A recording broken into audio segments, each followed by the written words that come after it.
আমাদের খুব ইচ্ছা ছিল, শখ ছিল যে একজন অর্থমন্ত্রী ব্যবসায়ী হোক, কারণ আমরা সবসময় দেখছি আমলারা অর্থমন্ত্রী হয়।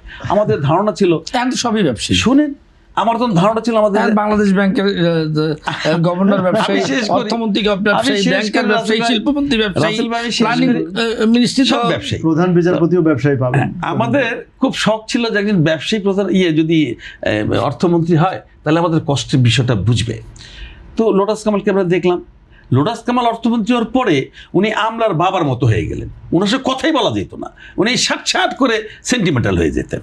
আমরা দেখছি ওনার চোখের সামনে দিয়ে ব্যাংকগুলো লুট হয়েছে, চোখের সামনে দিয়ে ব্যাংকগুলোটা খালি হয়েছে, ওনার চোখের সামনে দিয়ে কিন্তু আমার শেয়ার বাজার শেষ হয়েছে।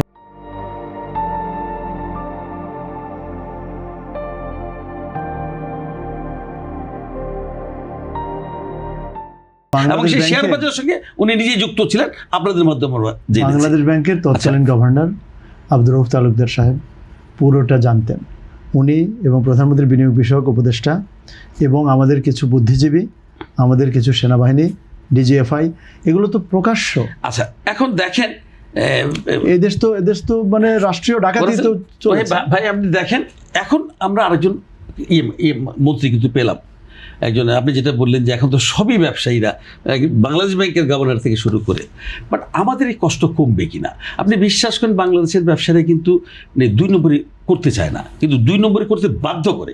আপনি একটা বলে দিচ্ছেন যে আপনি এই পণ্যের উপরে এই ট্যাক্স হচ্ছে এত%, আপনি এনে নামাইলেন, এটার মধ্যে যত রকম লোড আছে সব লোড টোড দিয়ে তারপরে সেটা অ্যাসেসমেন্ট করে। আমার ধারণা ছিল যে এখানে আমার 20 লক্ষ টাকা ট্যাক্স আসবে, সেই ট্যাক্স আমাকে দিতে হচ্ছে 70 লক্ষ টাকা।